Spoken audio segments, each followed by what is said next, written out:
大家好，我是邱平，我现在在河北保定易县。今天我们来到的是清西陵，这个是清王朝的2大陵园之一，埋葬的是雍正、嘉庆、道光还有光绪等几位皇帝。首先我们来到的就是泰陵，这呢也是清西陵的首陵，埋葬的是雍正皇帝。雍正可以说是无人不知、无人不晓，关于他的故事非常多啊，有正面的，也有反面的。关于雍正最有意思的故事就是雍正的继位到底是怎么回事？还有一点呢，是雍正去世埋葬的说法，就是说他最后是被吕氏娘所杀，头颅呢被吕氏娘带走。后面呢，乾隆以及那些王公大臣埋葬雍正的时候，不得不用一个金头代替。那么这个泰陵里面埋葬的雍正到底是怎么回事呢？我们就去了解一下泰陵的故事。泰陵是清西陵的首陵，建筑年代最早，规模最大，风水格局最为完整。那么为什么讲风水格局最为完整呢？因为古代建陵墓也好，建宫殿也好，一定会讲究风水，而这个泰陵呢，它是遵循了北斗七星的布局啊。我们看看它的导览图，这个是宝城宝顶，过来是一个神道，它这个神道看到没有，是有点弯曲的，这是主要由于啊，如果说宝顶跟整个神道是个笔直的，那就像一把剑直接射到皇帝那里，肯定是不行的。所以呢，这边又采了一个弯曲的形式。那同时呢，它这个陵墓呢，整体是遵循北斗七星的布局，所以说泰陵的那个风水啊是非常好的。现在呢，我们就准备来看一看泰陵这座陵墓啊，非常大呀。首先我们看到的就是5孔10拱桥。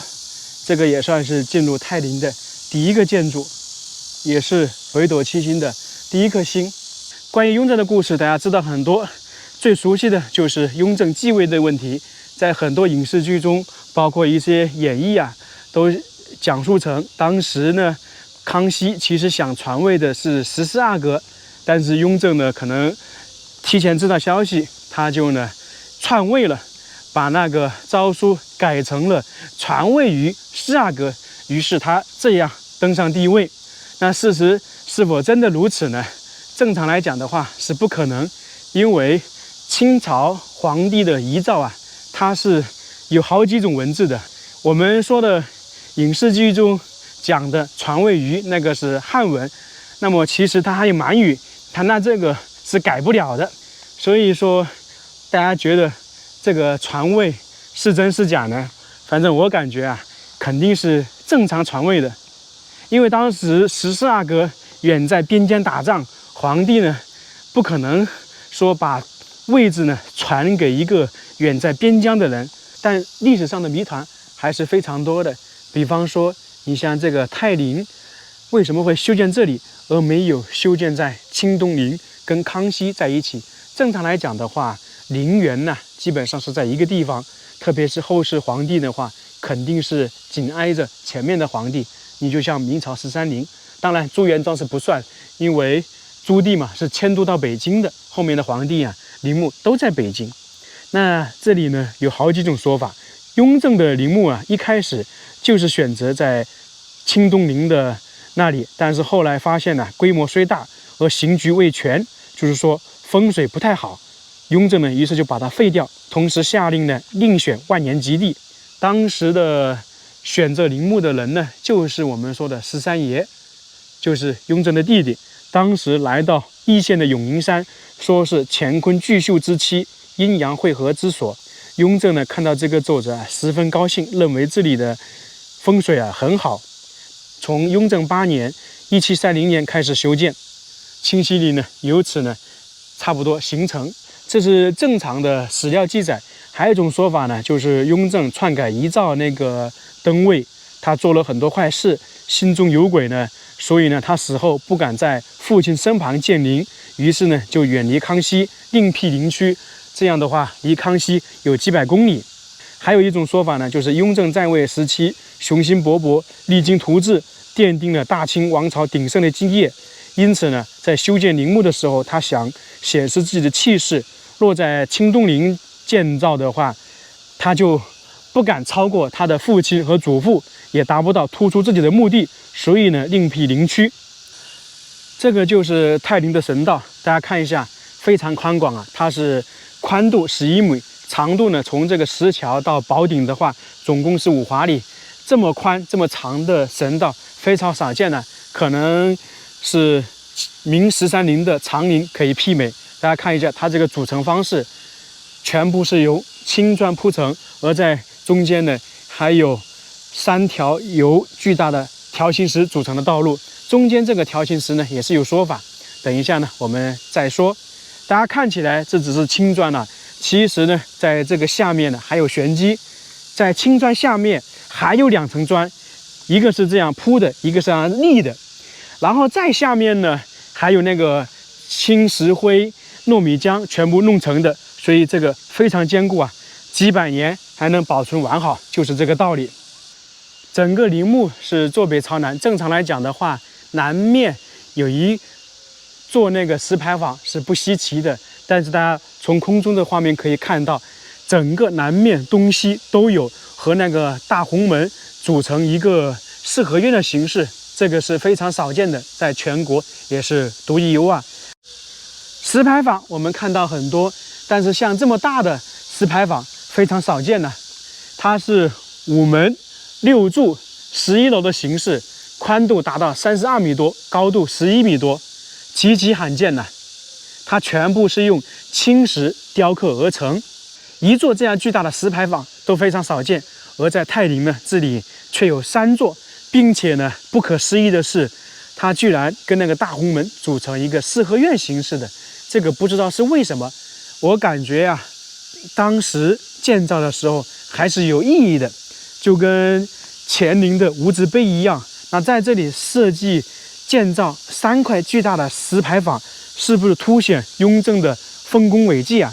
因为大家都知道，雍正继位的时候，清王朝其实呢问题很多，吏治腐败，国库亏空。但是雍正继位之后呢，他经过一系列的改革，比方说探丁入亩、一条鞭法，这些呢极大的改善了当时的国库形势，也算是封建王朝一个比较兴盛的时候。那么当时呢，雍正可能觉得他的功劳很大，丰功伟绩一样嘛，从而呢建造这样3座巨大的牌坊，以凸显功绩。我猜想是这个样子的。那么大家觉得是不是呢？这个石牌坊上面呢雕刻了很多动物，狮子、凤、龙等等。那一般帝陵的话，肯定是有龙凤的。撑起来的柱子下面呢，它是雕刻了龙、麒麟等等。关键呢，我们来看一个这个比较有意思的，上面这个大家觉得是什么？这是辟邪兽，放在这里就是辟邪的意思。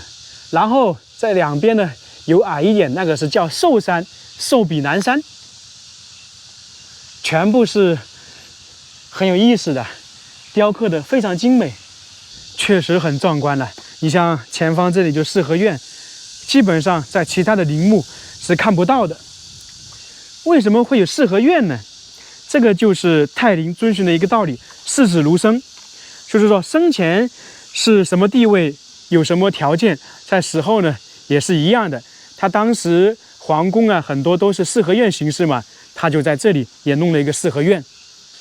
这个就是大红门了，这里呢是清西陵的总门户，也是泰陵的主门户。说的通俗一点，从这里进去呢就开始正式的进入到陵区了。所以呢这里相当于是一个大门，我们常说的城门一样的，两边呢是有城墙，在这里呢叫做风水墙。大家看一下这个地方大不大？进深都有10几米，高也有10几米，宽度的话一样有30多米，确实呢是非常宏伟，也很气派。它是单檐5殿顶形式啊，5殿顶呢是中国古代建筑的最高等级，皇宫陵墓一般比较常见，其他地方呢除非皇帝允许。这个大红门其实连接的就是墙壁，算是叫做风水墙。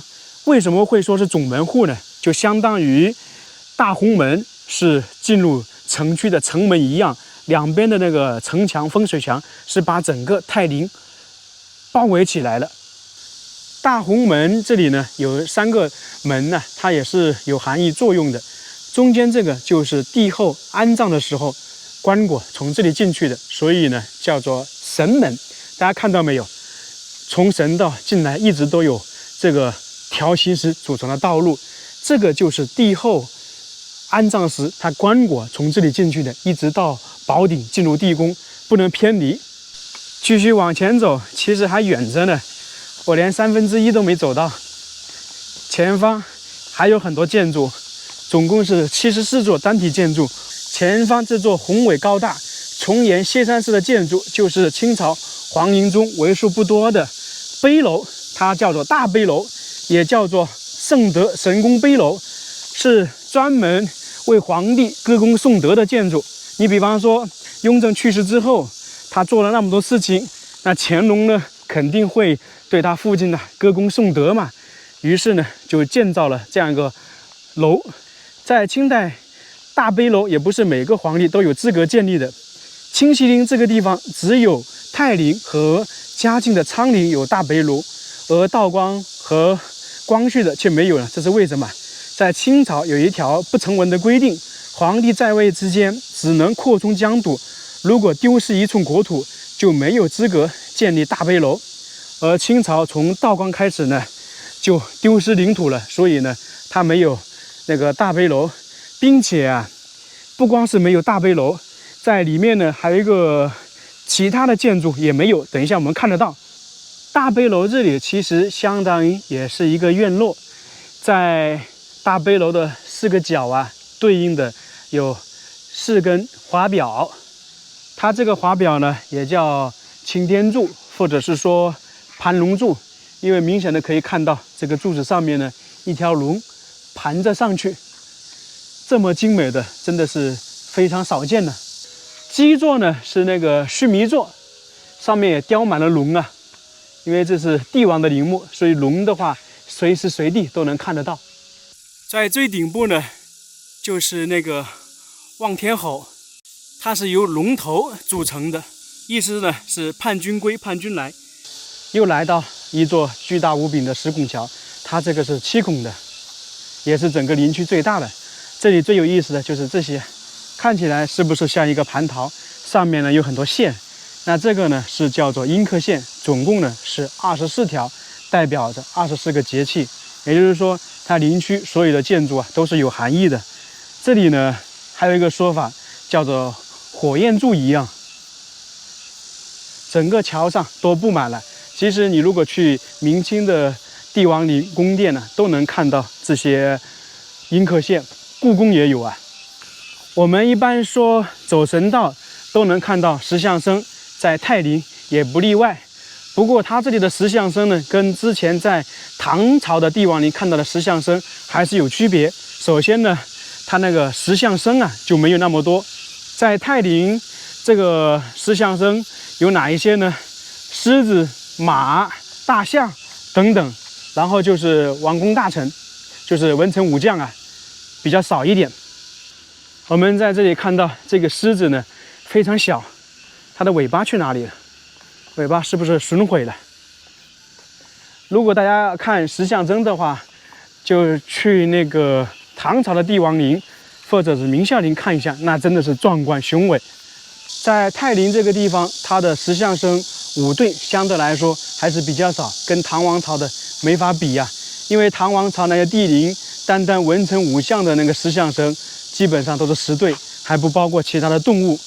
所以说，唐王朝那个实力啊是非常强的。你看这个泰陵的这些石像生，马这么小，如果大家看过唐王朝那个帝陵，就明显能感觉它这里的石像生跟那个一对比，真是小巫见大巫啊！这些就是诗人，这个应该是文臣，是不是很矮小？神道到了这里就开始拐弯了。原理我们一开始也说了，如果说这里不拐弯，一直笔直过去的话，就相当于一支箭射向宝城宝体，射向皇帝，那是不允许的。所以呢，就拐了一个弯，同时呢，也遵循了北斗七星的原理。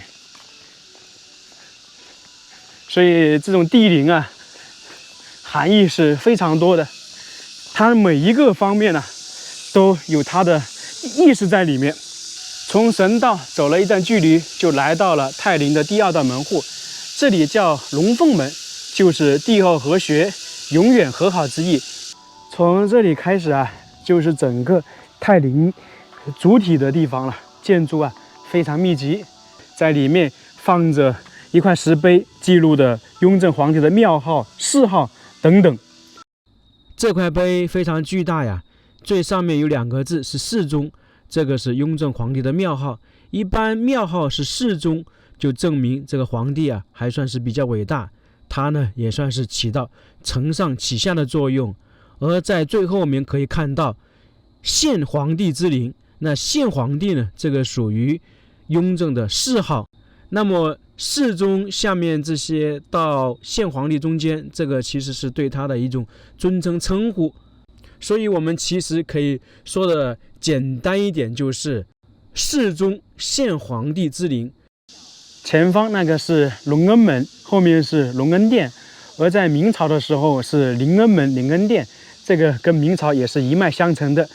这个就是隆恩门了，大家看看这个建筑是不是很雄伟，也是黄色琉璃瓦的谢山顶的建筑啊。它这个是整个陵区的一道分界线一样，就是我们刚开始看的都是一些地面建筑，就是引导建筑，到这里就结束了。同时呢，这里也是主体建筑的开始。从隆恩门进来之后，就可以看到一座宏伟的建筑，它是叫做隆恩殿。这应该也称得上是整个陵区除了宝顶之外最重要的地方了。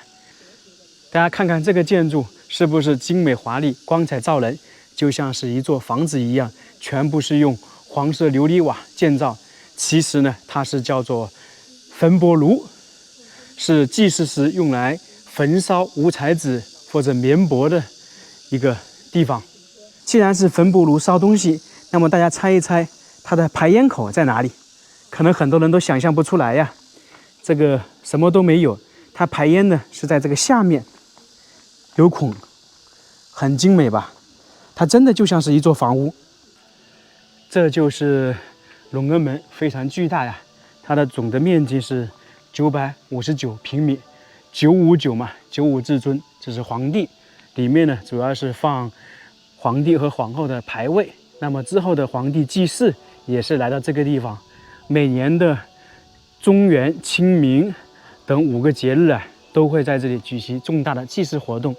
所以说，那个皇帝啊，这5个日子很有可能都要从北京赶过来祭祀。在隆恩门前面呢，还有一个单壁石，可以看到龙凤。那么这里的排列，大家看到没？龙在上面，龙头在上面，凤呢在下面。这个是遵循那个帝后的规矩。我们现在去这个大殿里面看一看，这个隆恩殿呢，主要是放皇帝的牌位和画像，当然皇后的也算。一来到大殿这里，可以看到有一块巨大的石头，这个可以称之为祭拜石，就是后世帝王来祭拜雍正的时候，他只能到这里。比方说乾隆要来祭拜雍正，到了这块石头，他就结束了。当然这里是跪拜的，祭拜完之后，他就得从这里返回，不能再往前走，包括大殿后面也不能去。这个是一种礼制，所以呢，这里才放了一块巨大无比的石头。然后大家看一下大殿里面的建筑，这些柱子呢上面都是贴金的，很壮观吧？这里的柱子呢应该不是金丝楠木的，到了那个道光的墓陵，全部是金丝楠木建造的。不过我们也可以看到这些木头非同一般，也不是普通的木头，每一个木头都是巨大无比，估计的话得2-3个人才能抱得住。这些石头应该也是南方的山区才有的。从隆恩殿出来之后，就是陵寝门，也算是整个泰陵的最后一道门户。因为泰陵整体是前朝后寝嘛，那这里进去呢，就是那个雍正皇帝起居的地方，就是他休息长眠的地方。因为里面是地宫嘛，这个地方也可以说是整个陵区最重要的地方。现在我们就往前走，这个也是叫那个君门，但是还是那句话，皇帝祭祀他是不来这边的，到那个隆恩殿就结束了。然后一进来就能够看到那座宏伟的建筑，那就是方城明楼。方城明楼是从明朝才开始有的，这里呢也是规模宏大。在方城明楼前面呢有十五cung，还有二柱门。那这里呢就有个故事了，有一个说法了。这就是二柱门，为什么叫二柱门呢？两柱一门一楼嘛，上面也是望天吼，它这个也是吉祥辟邪的意思。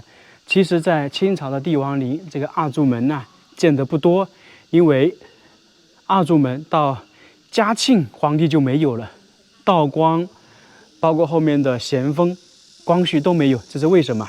就跟那个大悲楼一样的，清朝有一个潜规则，你如果丢失疆土，大悲楼和二柱门就没有。这个就是方城明楼，下面是方畴，上面是明楼。明楼呢是整个陵区的北面，是陵区最高的建筑，也是进入宝顶前最后一处地上建筑物。方城明楼它由于是比较高，从下面上去呢有一个坡度，我们也可以称之为台阶。大家看，我现在是站得笔直，我们正常走路是这样的，但是你如果要爬这个坡度啊，就不一样了。你如果要往前走的话，就必须这样弯着腰、低着头才行。如果是这样笔直走的话，你看我人就会往后倒。这是由于这个地方叫做江叉，意思就是在古代呀，你臣子或者其他人见皇帝的话，要低头弯腰，不能直面皇帝。直面皇帝呢，叫做冒犯，所以呢，他才设计了这个样子。你走的话，只能这样才能上去。所以这也是封建等级的一种体现。继续往前走，那这个大门平时也是关闭的。通道口过来之后，这里是一个小院子，叫做哑巴院。这个是从明朝开始才有的。为什么叫哑巴院呢？因为这里面呢是陵墓区最核心的地宫就在这一块，所以呢，当时就是说建造这地宫。包括那个里面的入口啊，全是用哑巴来建造，而且呢是晚上操作，就是不让这个地宫的入口啊被别人知道。那么在这个哑巴院最重要、最核心的就是这个隐蔽墙，这个明清都有啊。我现在是在方城明楼的下面，这是一个过道。方城明楼后面呢就是宝城宝顶，里面呢就是地宫。一个陵墓的核心呢，就是地宫。那地宫的核心就是什么？地宫入口。那么在这个过道里面呢，其实就隐藏了地宫入口的秘密。大家看一下，这两边都是由巨大的石头、条形石组成，这上面呢还有图案，特别是这一块啊非常明显。那么这个其实就是地宫入口的标志。什么意思呢？就是这一块我们过来，中间这里啊就是墓道口。大家看过其他陵墓的话，里面呢是有墓道、有甬道。那么现在我们从这个位置一直往前走呢，就是走墓道。那走墓道走了一段距离呢，就相当于有一扇门一样，在明清时期叫做金刚墙。过了这个门洞啊，我们就看到这里有一个琉璃隐蔽墙。那么其实呢，这个隐蔽墙在清朝其实呢也是地宫的标志，就是在这个下面呢就是金刚墙。我们刚刚说的那个墓道口一直走过来就到了金刚墙。大家如果看过一些纪录片或者看过那个清东陵的那些地宫啊，就能够发现它里面的金刚墙是非常壮观的。那么在清朝有这个就能够表示金刚墙就在下面。当然只是现在知道，以前肯定是只有皇家才知道的。那么像这里不远的光绪崇陵，当时盗墓贼就是通过这个琉璃隐蔽墙直接打到洞下面，穿过了那个金刚墙，把光绪地宫盗了。等一下我们也能够看得到。那么这个地宫呢有没有被盗呢？其实在1980年的时候发现这里呢有一个巨大的盗洞，当时考古专家呢就想着抢救性挖掘，结果呢到了下面大概2米处呢，发现那个这些封土啊还是原版的，就证明呢当时那些盗墓贼盗掘泰陵没有成功，所以呢就重新封住了，就证明这个泰陵啊没有被盗。只要你来到清朝的帝王陵，看到这个墙壁啊，就知道金刚墙在这里了。这个金刚墙相当于是地宫的城门、城墙一样的。从这里呢，可以去方城明楼看看，里面呢也有一块巨大的碑。反正明清的帝王陵啊，你基本上看了一座，其他的基本上都大同小异。这个方城明楼，不知道是后期修建的还是原版的。来看看这块巨大的碑，这块碑也叫做明楼碑，上面雕刻的是满、汉、蒙3种文，写的是世宗献皇帝之陵。这个世宗属于庙号，献皇帝属于谥号。当然，这跟我们刚才看的大碑楼那个长长的是一样，这里只是说简写。在方城明楼看下面的建筑，很壮观吧？这边过去呢，就是宝城宝鼎了，地宫就在这个下面。这个树不知道是什么时候栽种的，以前肯定没有树。如果大家去清东陵看的话，那个慈禧的上面是没有树的。在泰陵逛了几个小时之后，终于来到了最后的建筑宝城宝鼎。地宫就在下面，雍正呢也是埋葬在里面。几百年的时间里面，一直有一个传说，雍正当时是被吕氏娘所杀。当时呢，吕氏娘把他的头颅带走之后，那雍正埋葬这里肯定不能没有头颅。于是当时的弘历或者大臣想出了一个主意，用黄金按照雍正的模样打造了一个头颅和身躯连接起来，安葬在这里。当然这是个传说，但是呢，传说归传说，一直有这样的说法，肯定是有一些依据的。事实上呢，我们是不知道真假。由于呢，这个地宫啊没有被盗，也没有打开，真实的情况不知道。只有等以后啊，不知道什么时候，如果说地宫打开了，才能看到里面的情况。大家觉得这种说法可不可信？我个人觉得基本上是不可能，因为中国历史上统一王朝的皇帝在皇宫里面被刺杀，基本上是不可能。我们也确实，就算是我们常说的有刺杀，那基本上也是说落水或者其他，直接把头颅割走就更不可能。紫禁城戒备森严，怎么可能呢？这可能就是当时雍正改革得罪了一大批的人，然后他们杜撰了这些，包括雍正继位和雍正去世都是一些传说。那么关于雍正去世真正的说法呢，一般是有2种。第一种呢，就是雍正是累死的，因为他非常勤劳啊，每天工作到半夜，长期这样的话就身体出了问题。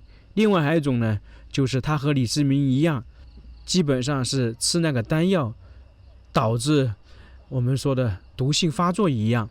在雍正8年的时候，他得了一场大病，后面呢就开始相当于修仙一样的经常吃丹药，最后呢丹药中毒，按照一些说法是七窍流血而死。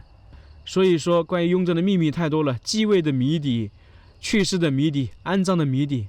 不过总体而言，雍正肯定不是那些影视剧中或者小说演绎的那个样子。